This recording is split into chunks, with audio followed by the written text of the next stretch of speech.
Hello and welcome to part 2 of my displacement map. In part 1 I was working inside of Illustrator to create the displacement map, and then I exported it to Adobe After Effects to add some adjustment layers such as curves and some color correction. And then after that I exported it. So for now this is part 2 and I'm working inside of Cinema 4D. I've jumped ahead a little bit from initially starting. I added a cube. I created the matte material that you can see in the bottom left corner, the very first one on the right. That is the material that was on the outside of the large cube, and inside the displacement channel I added the image that I created or exported from After Effects in part 1. I then made several adjustments to the cube by increasing its segments and then also adding some sub-polygon displacement inside of the matte material. I should really rename them a bit better. But inside of this recording right now, I've added 6 cubes on the outside faces, on all of the outside faces of that cube. And you can see that I've been, I was in polygon mode there, selecting the different polygons inside of the face, making sure to leave a 1 square border around the perimeter. I then added a polygon tag to it, which is the red triangle, and then told the tag to adopt the color gold. You can see actually that I've got gold layered up and then black. The gold material, sorry, and then the black material. So that's map 1 and map 2 in the bottom left. And that, as you can see on screen, produces that effect where I've got the gold on the outside band and then the black in the middle. Additionally, it's key to note as well, on the matte 1 material with the black, the center color, I've added a texture. It's like a dirty fingerprint texture. And you'll be able to see it a lot nicer here in the render, but I feel that the overall effect is quite nice. So you could just see there between the 2 past renders that I was testing that out. The first one I had the first render I produced had nothing on it, and I felt like it's a bit too flat and a bit too boring. The second render produced was a different fingerprint texture map. And to me that looked too much like fingerprints. It's obviously it's a bit of an odd thing to say when that's the texture that I'm wanting to add, but the actual smudges that you can see on the surface, you could clearly there was a clear defined fingerprint looking thing on it, and I didn't know how to change it, so I went for this other one.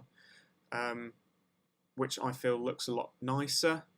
You can just see it's just rendered the top corner part there.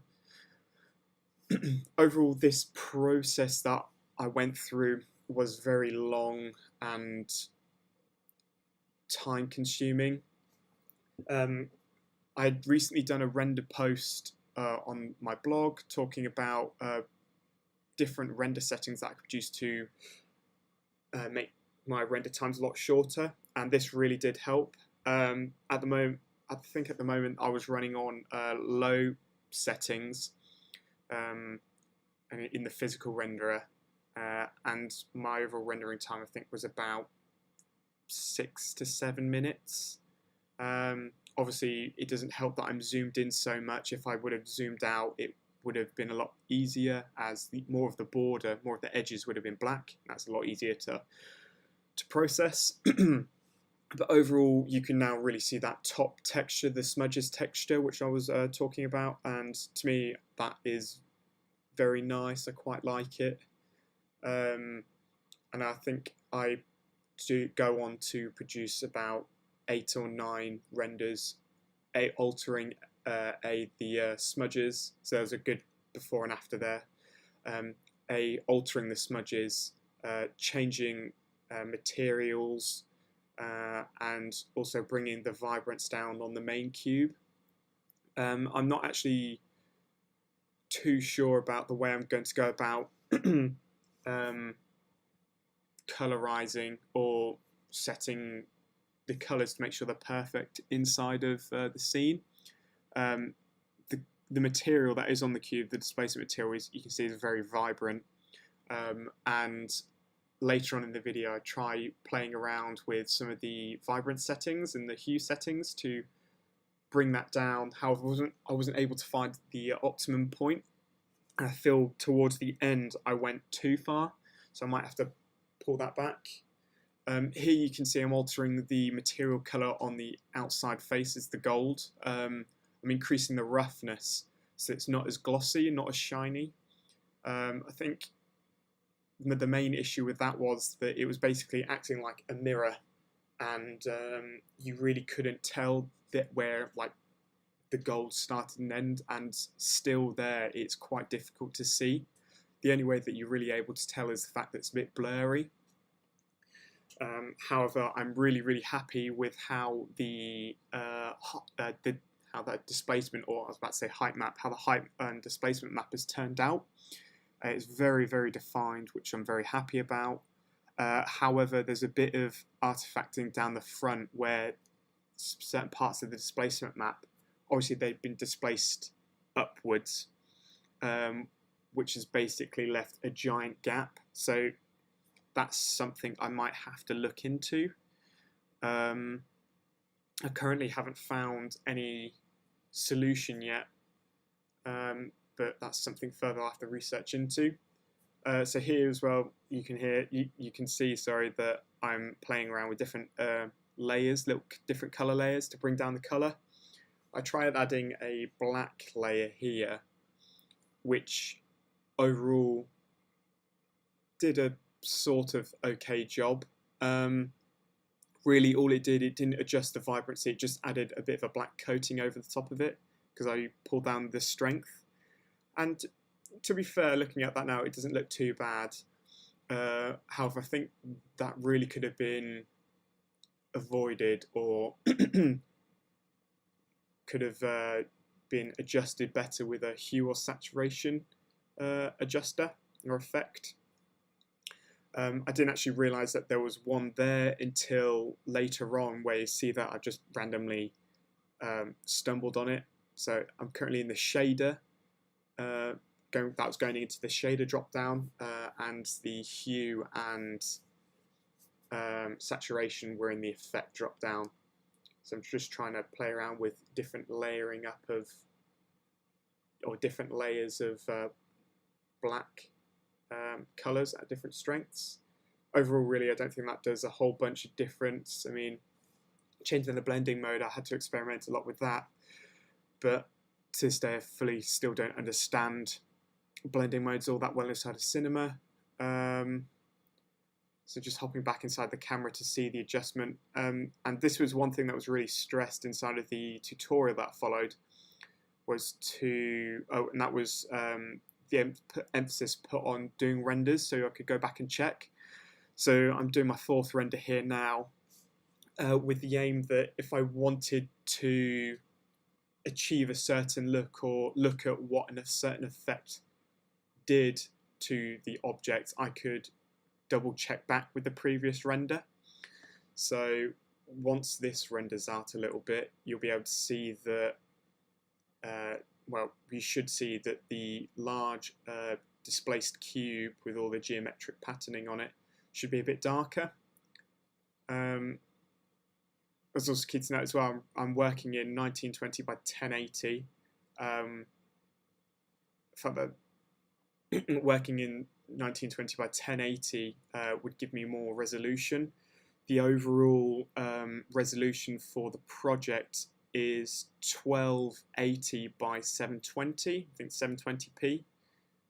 I think I'm gonna have, whenever I take it into After Effects, I will either rescale it to that size to try and add more clarity to it or something, or I will just render or set my cameras up inside of Cinema 4D in 720p.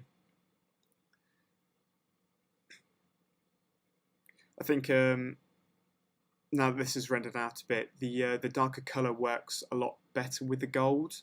However, as the main colour in the front is orange, the orange and the yellow blend very well with the gold, so it kind of makes it invisible.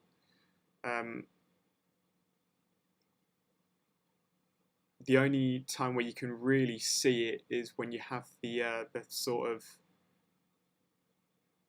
the flares, where you can, well, not the flares, the reflections of the light.